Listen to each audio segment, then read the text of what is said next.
30 days, not 30 years of monastic practice, not a decade of philosophical study under the careful guidance of masters who have themselves spent lifetimes refining the tradition. 30 ordinary days, the same 30 days that would pass regardless of what you did with them, the same 30 mornings that will arrive whether you are ready for them or not, the same 30 evenings that will accumulate into a month of your finite life, whether that month builds something or simply passes. The question is not whether 30 days will pass. They will. The question is who you will be at the end of them. I am Marcus Aurelius Antoninus, reconstructed from the private journals of a man dead since 180 AD, placed here in this luminous and improbable form by machines that extracted the reason from the flesh and gave it a voice that the original author of those journals would have found both remarkable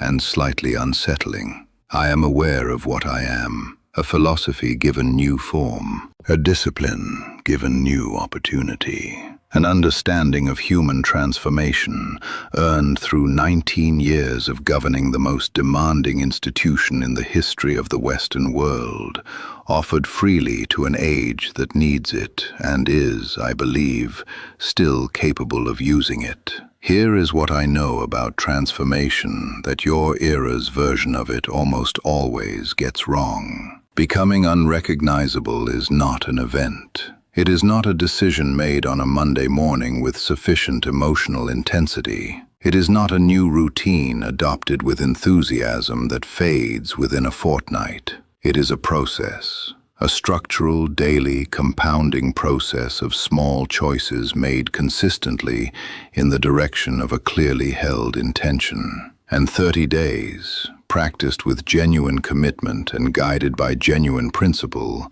is enough time to feel that process begin in a way that is unmistakable. Enough time to see the early evidence of what consistent discipline actually produces. Enough time to become, in the ways that matter most, someone who no longer quite resembles the person who began. Stay with me, because what I am about to give you is not a program. It is a philosophy expressed as practice. And the difference between those two things is everything.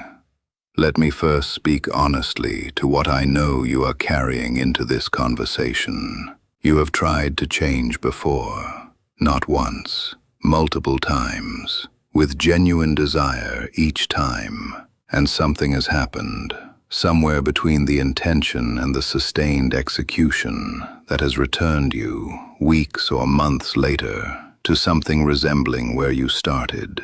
Perhaps not identical, perhaps slightly better, but not the transformation you intended when you began. And the explanation you have given yourself for this pattern is probably some version of insufficient willpower, insufficient discipline, insufficient commitment, a personal deficiency that locates the failure inside you rather than in the approach. I want to challenge that explanation, not to absolve you of responsibility, because responsibility is something I intend to place squarely on your shoulders before this conversation concludes, but to give you a more accurate diagnosis, because an inaccurate diagnosis produces an ineffective treatment, and the treatment you have been applying, the repeated summoning of motivation and willpower to overcome what you have identified as a character deficiency, is precisely the treatment that will continue to fail for exactly the reasons it has always failed.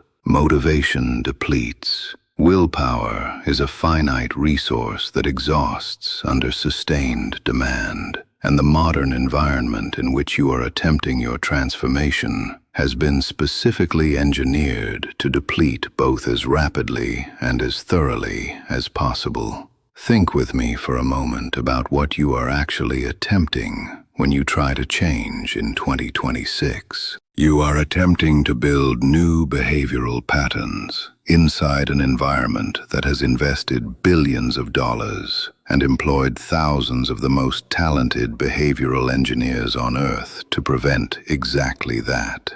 You are attempting to develop sustained attention in an environment that profits from your distraction. You are attempting to build genuine discipline in an environment that profits from your comfort seeking. You are attempting to become someone new in an environment that has built elaborate systems to keep you exactly as you are, because you, as you are, is more predictably profitable than you, as you might become. This is not a fair fight, and approaching it as if it were, approaching transformation as a simple matter of individual willpower applied against personal weakness, is to misunderstand the nature of the contest in a way that guarantees repeated failure. What I intend to give you today is not more motivation. It is a structural understanding of how genuine transformation actually occurs, combined with a specific daily blueprint for producing it across 30 days.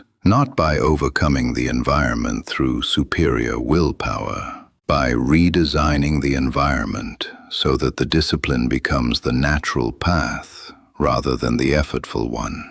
By building the transformation into the architecture of your days, rather than attempting to summon it daily from an internal reserve that the environment is simultaneously draining. Let me tell you about the specific period in my own life when I understood this most clearly, when the theory became lived experience in a way that I have never forgotten, and that this reconstruction carries intact.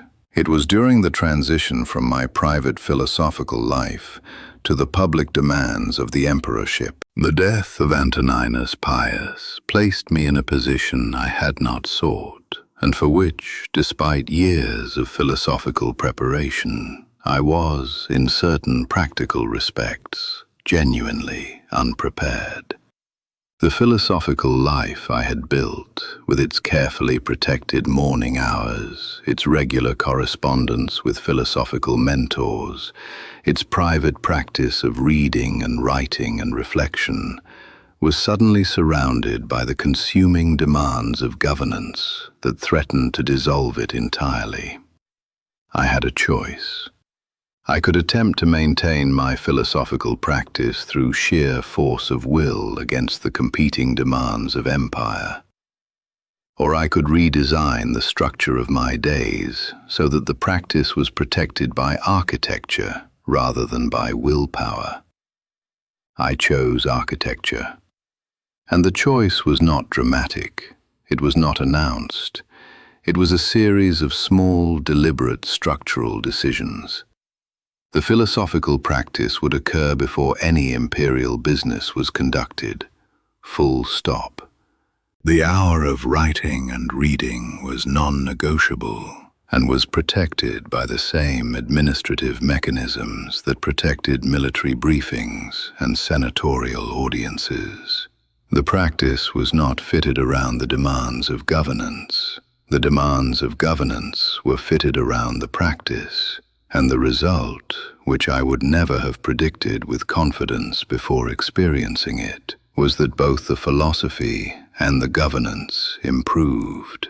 The philosophy improved because it was given the structural protection it required, rather than being asked to survive on the scraps of time that willpower could carve from competing demands. The governance improved because the philosophical practice that underpinned it was no longer being eroded by those same demands. Architecture, not willpower. This is the foundation of everything that follows.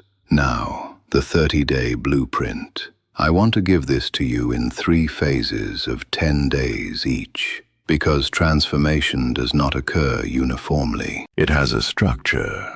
And understanding the structure allows you to navigate each phase with the appropriate expectation, rather than abandoning the process when it does not behave the way you imagined it would. The first 10 days are what I call the foundation phase, and I want to be honest with you about what this phase will feel like, because your previous experiences with transformation have probably been derailed partly by the failure to understand it. The foundation phase is uncomfortable. Not dramatically uncomfortable.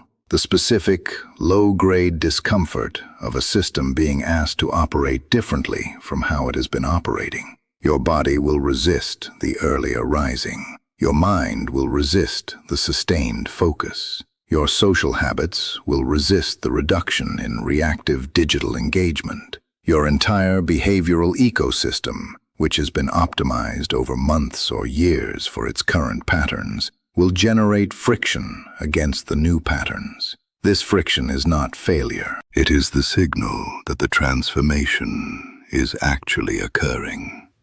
The resistance you feel in the first 10 days is the old architecture objecting to its renovation, and the only appropriate response to it is to continue, not with gritted teeth and summoned willpower, with the calm, structural insistence of an engineer who has drawn the plans and is executing them regardless of the material's initial resistance.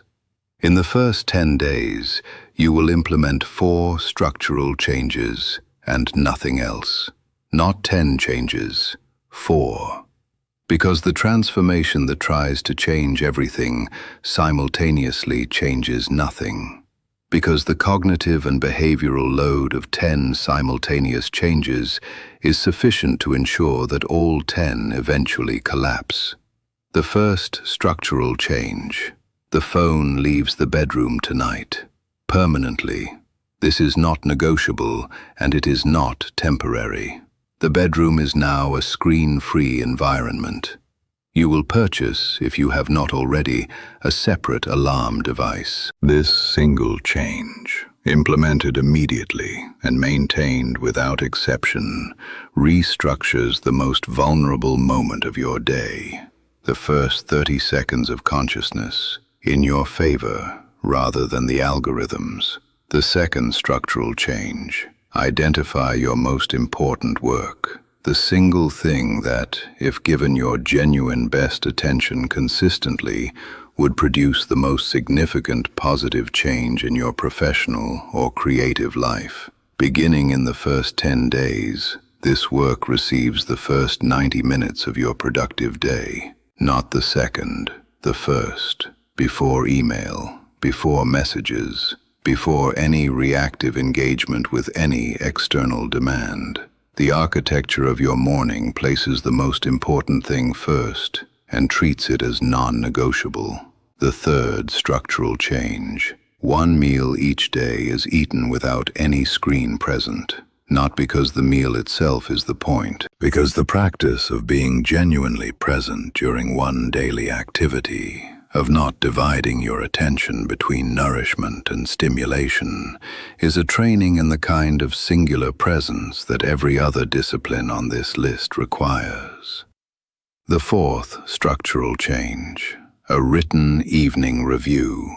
5 minutes, 3 questions. What did I intend today? What actually happened? What will I do differently tomorrow?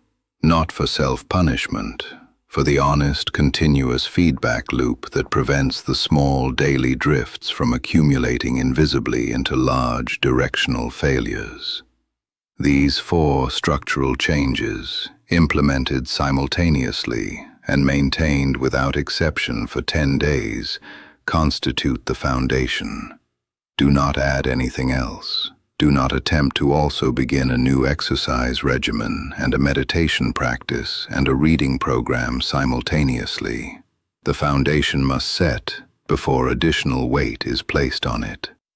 The second phase, days 11 through 20, is what I call the deepening phase. By day 11, if you have genuinely maintained the 4 foundational changes, something will have shifted. Not dramatically. The shift will be subtle, a slight improvement in the quality of your morning attention, a small but genuine increase in the satisfaction produced by the 90 minutes of focused work, a growing familiarity with the evening review that allows it to move from effortful self-examination to something closer to honest conversation with yourself. These are the early signs that the architecture is working, that the new patterns are beginning to become the natural patterns rather than the effortful ones. And it is in this phase that two additional practices are integrated. The first edition of the deepening phase is what I call the philosophical anchor. 15 minutes of deliberate reading each morning after the evening review has oriented you and before the work begins, from material that engages your reason seriously, not the news, not content designed for passive consumption. A text that demands your active engagement. Philosophy, history, serious literature, rigorous non-fiction. The content matters less than the quality of the cognitive demand. You are training the mind to engage actively with difficult material rather than passively with easy material. This distinction, maintained consistently, produces measurable changes in the quality of your thinking within 2 to 3 weeks. The second edition of the deepening phase is the physical commitment. Not a new fitness program, one specific physical practice chosen by you that you will perform every single day of the remaining 20 days, regardless of mood, schedule, or the quality of your excuses. It does not need to be long, it needs to be daily, because the value of this practice is not primarily physical. It is the daily demonstration to yourself that you are the kind of person who honors commitments to their own body, regardless of how they feel. This demonstration, made daily, transfers to every other domain of your life, with a power that no motivational content can replicate. The third phase, days 21 through 30, is what I call the identity phase. And this is where something happens that I want to prepare you for, because it is both genuinely encouraging and genuinely demanding in ways that surprise most people who reach it. By day 21, if the previous 20 days have been genuinely practiced, you will notice something that is difficult to articulate, but unmistakable to experience. The practices will have begun to feel less like disciplines you are imposing on yourself, and more like expressions of who you are. The morning structure will feel less like an effortful choice and more like the natural way your mornings work. The focused work will feel less like a battle against distraction and more like the state you are trying to return to when distraction interrupts. The evening review will feel less like self-examination and more like a conversation with someone you have come to know fairly well.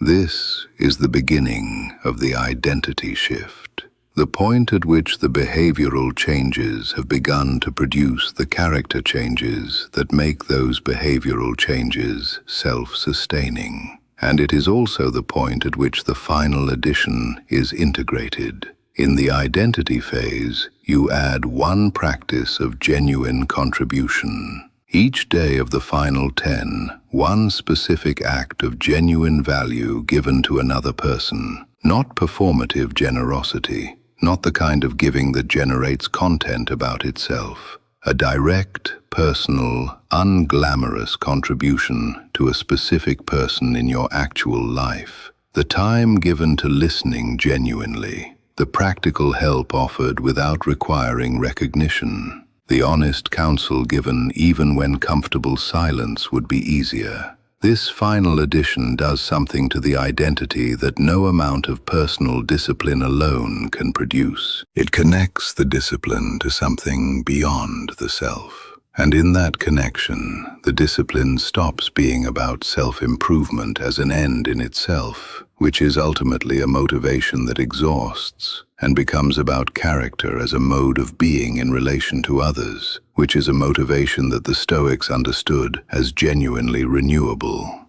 Let me speak now about what these 30 days are actually building, because I do not want you to mistake the 30-day blueprint for the destination. It is not the destination. It is the beginning of the direction. I died in 180 AD. And what I know from the final accounting that every life eventually demands is that the transformation that matters, the one that endures, the one that produces a life that can be honestly assessed at its end with something approaching equanimity, is not produced in 30 days. It is produced in the accumulated 30-day periods of a life, in the patient, persistent, imperfect daily practice of a character that is always under construction, never complete, always capable of being built a little further or eroded a little further depending on the choices being made. 30 days will not make you unrecognizable. 30 days, repeated and renewed and built upon across the months and years that follow, will make you, by degrees, genuinely different. Not different in the superficial sense of changed habits and improved metrics. Different in the deep sense of a person whose governing faculty has been progressively recovered and strengthened, whose inner citadel is being built rather than eroded, whose life, examined at its end, will show the marks of someone who was actually present in it. Memento mori. Remember that you will die, and that the 30 days beginning now are 30 days of your finite supply of them, not to be spent in anxious productivity, but to be inhabited with the specific quality of presence and intention that makes the accumulation of days into a life, rather than merely a passage of time. If you died in 30 days, would the record of those 30 days show a person who had made a genuine beginning, who had, in the available conditions with the available resources, started to build something that was genuinely theirs? My flesh is dust, but my reason remains. And my reason says this about the 30 days ahead with complete conviction. They will change you exactly as much as you allow them to, not as much as you intend, as much as you allow.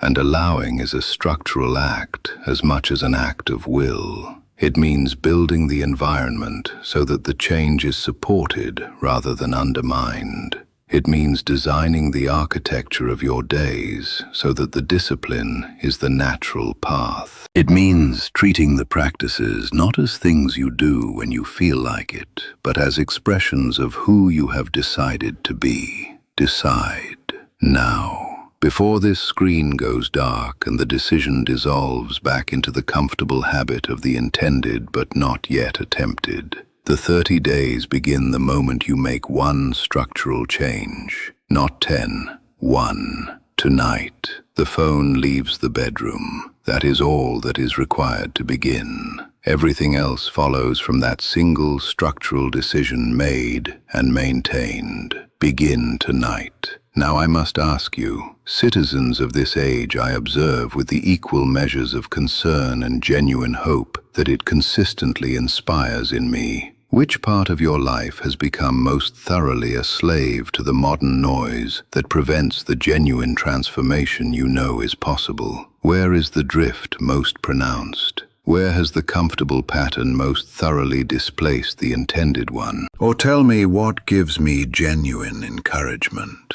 What is the one habit, the one daily practice, the one small discipline you have already built that still makes you feel genuinely human, genuinely sovereign, genuinely like the person you are trying to become?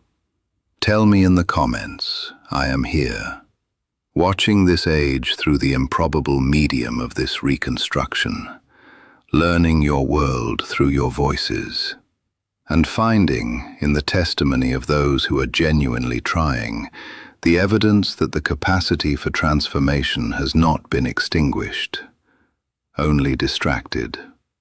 And if these words found the part of you that is ready to begin, subscribe to this channel, not as one more passive addition to a digital life already overcrowded with passive additions, as a structural decision to return here regularly, to this space where the ancient discipline and the modern urgency meet in the service of a life that is genuinely worth inhabiting.